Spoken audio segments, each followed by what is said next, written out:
जय जय श्री राधे, जय जय श्री कृष्णा। कृष्णाय वासुदेवाय देवकी नंदनाय च नंद गोप कुमाराय गोविंदाय नमो नमः। मित्रों, मैं पंडित महेश पाठक श्रीराम वृंदावन से आप सभी प्यारे दर्शकों का हार्दिक अभिनंदन है, आपका हार्दिक स्वागत है। जो दर्शक हमसे नया जुड़ रहे हैं उनसे निवेदन है कि सबसे पहले चैनल को सब्सक्राइब करें, बेल पुश आइकन उसको ऑन करें, वीडियो लाइक करें और अगर आपको अच्छा प्रोग्राम लगता है तो शेयर करें। मिथुन राशि वाले जितने भी जातक हैं आज सामने प्रोग्राम के मोबाइल के सामने, टीवी के सामने बैठ जाइए। आज आपको आपके बारे में बहुत ही महत्वपूर्ण भविष्यवाणी हम करने वाले हैं।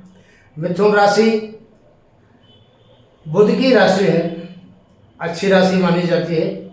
ऐसे लोग हंसी मजाक पसंद होते हैं, बहुत मेहनती होते हैं, अक्लमंद होते हैं और बिजनेस व्यापार के लिए इनके पास अच्छी बुद्धि होती है, ऐसा हम कह सकते हैं।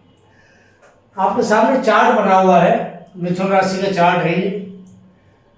शनि मार्गी हो रहे 15 नवंबर 2024 को और पिछले 30 साल के बाद मिथुन राशि पे अभी शनि की 7.5 तो नहीं आई है, लेकिन पिछले बार ढैया चल रहा था। तो जो शनि महाराज है वो 30 साल के बाद अपना फल देते हैं। तो मिथुन राशि वालों के लिए भी जो तपस्या मिथुन राशि वालों ने की है उसका फल शनिदेव उसको देंगे और इनकी जिंदगी का एक नया अध्याय, इनके जीवन का एक नया चैप्टर शुरू होने वाला है। कब से शुरू होने वाला है? 15 नवंबर 2024 से। बात करते हैं शनिदेव की। शनिदेव आपके भाग्य के स्वामी बनकर के भाग्य में बैठे हुए। इस समय बहुत अच्छी पोजीशन है शनिदेव की, भाग्य में बैठे हैं। लेकिन पिछले ये काफ़ी समय से, ये करीब 29 जून से ये बकरी थे। अब जब ग्रह बकरी होता है तो वो चेष्टावली हो जाता है। हमारे शास्त्रों में कहा गया है कि ग्रह जब बकरी होता है तो वो चेष्टावली हो जाता है और कई गुना फल परिणाम आपको ज़्यादा देता है। वो परिणाम शुभ भी हो सकता है और अशुभ भी हो सकता है, खराब भी हो सकता है और अच्छा भी हो सकता है। शनि आपके भाग्य के स्वामी हैं। जहाँ अगर बकरी होगा तो आपको पिछले वाले भाव का भी फल देगा। पिछला भाव इसका अष्टम भाव होता है, जिसको त्रिक भाव कहते हैं, अच्छा भाव नहीं माना जाता है। और यहाँ का फल देगा, चेष्टावली होगी तो कई गुना इस फल को बढ़ाएगा। यहाँ का फल कम कर देगा, यहाँ का फल देगा। जब यहाँ का ज़्यादा फल देगा तो आपकी ज़िंदगी में परेशानियों की लाइन लग जाएगी, दुखों का पहाड़ टूट पड़ेगा। आपकी ज़िंदगी में इतनी दिक्कतें और मुश्किलें आएंगी कि आप समझ नहीं पाएंगे कि मेरे साथ ये क्या हो गया। कारण क्या है कि शनि की जो मिथुन राशि है ये शनि की मित्र राशि है और मित्र राशि में शनि भाग्य में बैठ के बहुत अच्छा परिणाम देते हैं। लेकिन जब बकरी होंगे ये 29 जून को, तो उसके बाद इन्होंने सिवाय परेशानी की आपको कुछ नहीं दिया। पहली परेशानी, आपका मान सम्मान कम किया, बड़ी कोई बीमारी आपको दे दी, कोर्ट कचहरी का कोई मुकदमा आपके साथ लग गया, परेशानी आपके सामने खड़ी हो गई, लीगली इलीगली आपके सामने कोई इश्यू बन गया, पैतृक संपत्ति में झगड़ा हुआ, आपको कहीं से लाभ मिलना था, पैसा आना था, आपका पैसा नहीं आया, रुक गया पैसा। शनि यहाँ बैठे हैं, ये लाभ भवन की दृष्टि जाती है, इन्होंने लाभ बंद कर दिया आपको किसी प्रकार का लाभ नहीं मिला। शनि और राहु में इस समय नक्षत्र परिवर्तन हो रहा है, तो राहु भी शनि जैसा प्रभाव देगा। तो आपका जो व्यापार है, आपका जो कैरियर है, उसकी जो ग्रोथ थी वो रुक गई। अब भैया जब ग्रोथ रुक जाएगी तो आपको लाभ नहीं मिलेगा, जिंदगी में लाभ नहीं मिलेगा तो आप क्या करेंगे? तो यही पोजीशन शनि ने आपके लिए क्रिएट करी। लाभ रुक गया आपका, व्यापार में आपको दिक्कत आ गई, जो नौकरी कर रहे थे उनको भी दिक्कत आ गई, और नौकरी कर रहे थे तो जो ऊपर से अपने जो सीनियर होते हैं उनका दबाव था, वर्कलोड था आपके ऊपर, परेशानी आपको भुगतनी पड़ी। और उसके बाद अगर बाई दा भी किसी कारण से आपकी नौकरी छूट गई तो भैया नौकरी मिलना दोबारा भारी पड़ गया। जून से लेकर कभी तक उनको नौकरी नहीं मिली है, वो लोग परेशान। हॉस्पिटल यहाँ बृहस्पति है, ये भी बकरी चल रहे हैं। 8 अक्टूबर को गुरु बकरी हुआ है। अब बकरी हुआ तो ये यहाँ का फायदा देगा आपको, यहाँ 1 नंबर का। लेकिन इस लगन के लिए गुरु बढ़िया ग्रह नहीं है, कारण क्या है, इसको ये केंद्राधिपति दोष लगा हुआ है, ये 2 केंद्र का स्वामी है, तो बृहस्पति आपके लिए अकारक ग्रह हो गया, तो ये आपको बढ़िया परिणाम नहीं देगा। बकरी होगा फिर भी आपको परिणाम नहीं देगा, और बकरी नहीं है तो आपके लिए नुकसान करेगा, खर्चे बढ़ाएगा, धर्म के नाम पर पैसा खर्च करवा देगा आपको। शनि की दृष्टि आपके पराक्रम भाव पर जाती है, पराक्रम आपका डाउन हो गया, आपकी हिम्मत थोड़ी कम होगी तो फिर आप एक्टिव नहीं हो पाए। शनि की दृष्टि आपकी 7, 8, 9, 10 आपकी 6ठे भाव पर जाती है, दुश्मन सामने खड़े हो गए। कुछ दुश्मन ऐसे भी थे जो पीछे से वार करने वाले थे, सिर पर कर्जा चढ़ गया, पैसा चाहिए था लोन उठा लिया, उसकी किस्तें भरना भारी हो गया, कर्जा चढ़ गया,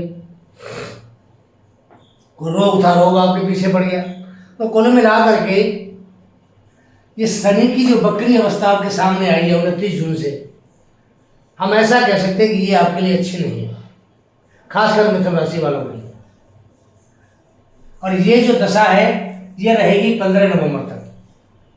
अभी अक्टूबर चल रहा है, 15 नवंबर तक इसका टाइमिंग है, और 15 नवंबर तक आपके सामने सिवाय परेशानी के कुछ नहीं मिलना। इधर मंगल भी आपका नीच का हो गया, केतु चतुर्थ भाव में बैठा अच्छा नहीं होता, सूर्य भी आपका नीच का बैठा हुआ है।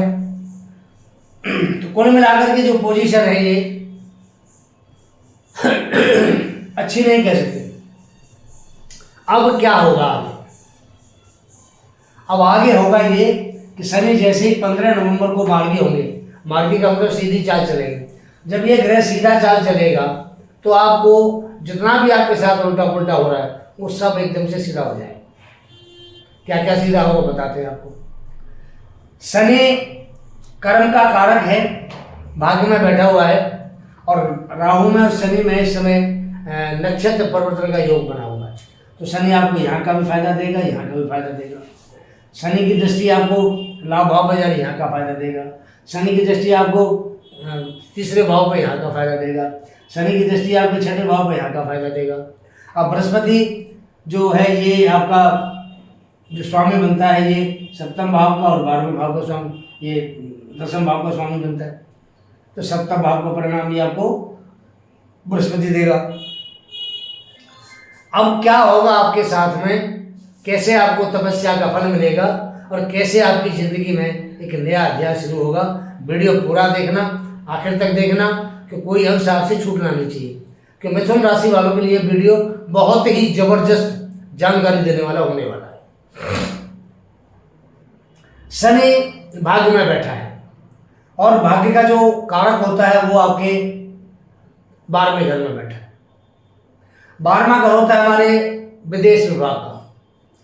तो शनि जब भाग्य में बैठा हुआ है और भाग्य का कारक आपके 12वें घर में बैठा हुआ है, तो आपके लिए विदेश से रास्ता बनाएगा, क्योंकि राहु भी 10वें भाव में बैठा हुआ है, और राहु मीडिया का कारक होता है। सोशल मीडिया के द्वारा राहु, क्योंकि राहु बृहस्पति के घर में बैठा है, तो ये परिणाम बृहस्पति जैसा देगा। और बृहस्पति आपके 12वें भाव में बैठा है विदेश विभाग से, आपका जो कोई भी काम जो विदेश से आप करते हैं, इंपोर्ट का है, एक्सपोर्ट का है, ट्रेडिंग का काम है, कोई मित्र आपका विदेश में रहता है उसके थ्रू आप कोई काम करते हैं, तो ये राहु और बृहस्पति और शनि ये तीनों आपकी सपोर्ट करेंगे। कब करेंगे? 15 नवंबर के बाद। तो गुरु बकरी चल रहा है, जो गुरु बकरी चल रहा है तो वो लाभ भाव का फायदा देगा आपको। शनि सीधा हो चुका है, बृहस्पति बकरी है, ये लाभ भाव का फायदा देगा और आपको 12वें भाव का फायदा देगा। तो आप जो भी काम विदेशों के साथ करेंगे, किसी विदेशी कंपनी के साथ करेंगे, विदेशी कंपनी में जॉब करेंगे, या विदेश से किसी प्रकार का भी आपके व्यावसायिक रिश्ते हैं, तो ये शनि राहु बृहस्पति तीनों आपकी ज़िंदगी में एक ऐसा नया अध्याय लिखेंगे, आप सोचते रह जाएंगे ये क्या हो गया। बहुत बढ़िया परिणाम आपको इन तीनों ग्रहों के द्वारा प्राप्त होने वाला। सबसे बड़ा रोल शनि का, दूसरा रोल बृहस्पति का, तीसरा रोल राहु का, इसमें हम ये मान के चल सकते हैं। मिथुन राशि के लिए शुक्र और बुध दोनों ग्रह कारक होते हैं, और ये सेवा के भाव में बैठे हुए, सर्विस के भाव में बैठे हुए हैं। इसको धन का भाव भी कहते हैं, धन के भाव में बैठे हुए। अब कारक ग्रह अगर धन के भाव में बैठेगा तो आपको धन लाभ देगा, अच्छा धन लाभ देगा। हमारे 3 धन त्रिकोण होते हैं, दूसरा, 6वां, 10वां, 3 धन त्रिकोण होते हैं। इस त्रिकोण में बुध और शुक्र दोनों बैठे शनि से द्वारा दृष्ट है। शनि कारक ग्रह है भाग्य से, भाग्य जब इन दोनों ग्रहों को देखेगा तो आपको धन का लाभ होगा, विद्या का लाभ होगा, संतान का लाभ होगा, शेयर मार्केट लॉटरी से आपको लाभ होगा। और सबसे बड़ी बात यह है कि बुध आपके चौथे घर का मालिक है और चतुर्थ भाव होता है हमारी प्रॉपर्टीज का, वाहन का, मकान का, माता के सुख का, और ये खासकर ऑडियंस का भी भाव होता है, जनता जनार्दन का इसको भाव कहा जाता है। तो जो लोग राजनीति में हैं, क्योंकि देखिए मैं बड़ी क्लियर बात बता रहा हूँ, जो लोग राजनीति में हैं मिथुन राशि वाले, उनके लिए ये स्वर्णिम समय है। 15 नवंबर से लेकर के और 30 मार्च तक का स्वर्णिम समय है। राजनीति में राहु उनको बहुत ऊंचा मुकाम देगा। शनि की दृष्टि बुध शुक्र पे है। ये जो परिणाम है ये बहुत बेटर रहेगा, बहुत बेस्ट रहेगा आपके लिए। हो सकता है कि आप जिस सीट के ऊपर अगर चुनाव लड़ना चाहते हैं तो आपको कामयाबी दिला देगा शनि। भाग्य का मालिक स्वयं भाग्य में, इससे मतलब बड़ा आपके लिए उपहार और क्या हो सकता है। शनि आपको आपकी जिंदगी की तपस्या का परिणाम देने के लिए इस समय तैयार है। आप परिणाम प्राप्त करिए और शनि को पर बोलना मत भाई, क्योंकि शनि कर्म का दाता है, वर्क हार्ड का कारक है ये। तो शनि जब भाग्य में बैठा है तो धन तो कराएगा। आप ये मत समझना कि शनि भाग्य में बैठ गया तो बिना करे हमें सब कुछ प्राप्त हो जाएगा। शनि आपसे वर्क हार्ड कराएगा, मेहनत कराएगा, संघर्ष कराएगा, लेकिन संघर्ष में जीत आपकी होगी। क्योंकि बुध और शुक्र ये कंपटीशन का भाव है, छठा भाव, कंपटीशन के भाव में बैठे हुए हैं। बुध लग्नेश है और शुक्र इसका सप्तमेश बनता है, सॉरी पंचम भाव का स्वामी बनता है। तो जब पंचम भाव की बुद्धि और आपका जो आपका जो व्यक्तित्व है, जब ये दोनों मिलेंगे और संघर्ष करेंगे तभी शनि आपकी कामयाबी कराएगा। विवाह शादी वालों की, क्योंकि बृहस्पति सप्तम भाव का स्वामी बनता है, जिनके विवाह शादी में विलंब आ रहा था, शादी नहीं हो रही थी, परेशान थे, अब 15 नवंबर के बाद में शनि की चाल सीधी होते ही ये एकदम एक्टिव हो जाएगा भाव। सप्तम भाव के एक्टिव होते ही, एक्टिव हुआ भाव, शादी विवाह रिश्ते आएंगे, संबंध बनेंगे, शादी की बात पक्की होगी और किसी तरीके की यहाँ रुकावट नहीं रहेगी। अब तक रुकावट आ रही थी मिथुन राशि वालों के लिए, अब रुकावट का चांस खत्म हो गया।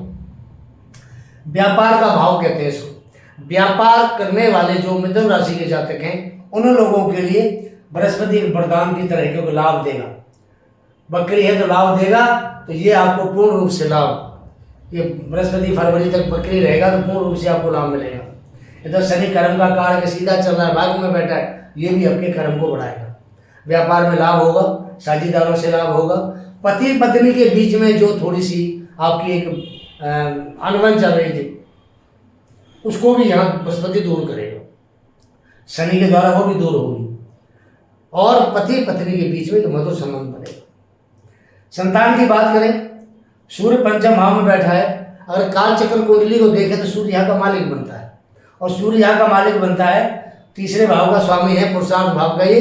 तो पुरुषार्थ का भाव का स्वामी अगर आपके पंचम भाव में बैठता है, आपकी जो निर्णय लेने की क्षमता है बहुत शानदार रहेगी और आप सोच समझ के निर्णय लेंगे, आपके वो जो निर्णय आपको अच्छा परिणाम देंगे। संतान से आपके संबंध मधुर रहेंगे। अगर शेयर मार्केट में आप डील करते हैं तो शेयर मार्केट से भी आपको लाभ रहेगा, सरकार से आपको लाभ रहेगा। अगर सरकार में किसी प्रकार के आप टेंडर लेते हैं, सरकार का कोई काम करते हैं, सरकार से कोई आपको पेमेंट लेनी है, ये सूर्य आपको बड़ा लाभ देगा, तो सूर्य सरकार का कारक होता है। मिथुन राशि वालों के लिए हर प्रकार से ये सब अच्छा प्रभाव है। यहाँ मंगल आपका नीच का बैठा हुआ है धन भाव के अंदर। मंगल की जो दृष्टि है वो अष्टम भाव पे आती है, उसकी दृष्टि आती है, शनि के घर पे दृष्टि आ रही है। और मंगल की यहाँ से जो दृष्टि है वो आपके 5th हाउस पे आती है, सप्तम दृष्टि इस पे आती है और अष्टम दृष्टि शनि के ऊपर आती है। मंगल शनि का जो आंकड़ा है, जो दृष्टि संबंध है, इसको बोलते हैं षडाष्टक योग। तो षडाष्टक योग में मंगल आपको लाभ नहीं देगा, आपको दिक्कतें करेगा, परेशानियां देगा। परिवार में मंगल पाप ग्रह और पाप ग्रह जब नीच का बैठता है 2nd हाउस में तो परिवार में कोई ना कोई कलेश कराता है, क्योंकि ये वाणी का भाव होता है। तो वाणी आपकी कड़वी हो जाएगी तो कलेश होगी घर के अंदर और कहीं ना कहीं रुकावट डालेगा। मंगल इस पूरी कुंडली में और कोई ग्रह आपको रुकावट देने वाला नहीं, मंगल को छोड़ के मंगल ही रुकावट डालने वाला ग्रह मिथुन राशि वालों के लिए। पैसे के मामले में रुकावट डालेगा, परिवार में किसी से कोई ना कोई बात विवाद करा देगा, यहाँ कोई ना कोई आपकी रुकावट यहाँ भी डालेगा, यहाँ उसकी दृष्टि आ रही है। और उसके बाद में जब उसकी भाग्य में दृष्टि आती है तो भाग्य में कहीं ना कहीं कमी करेगा। अब करना क्या है, शनि अपनी जगह बहुत अच्छी पोजीशन में है आपके लिए।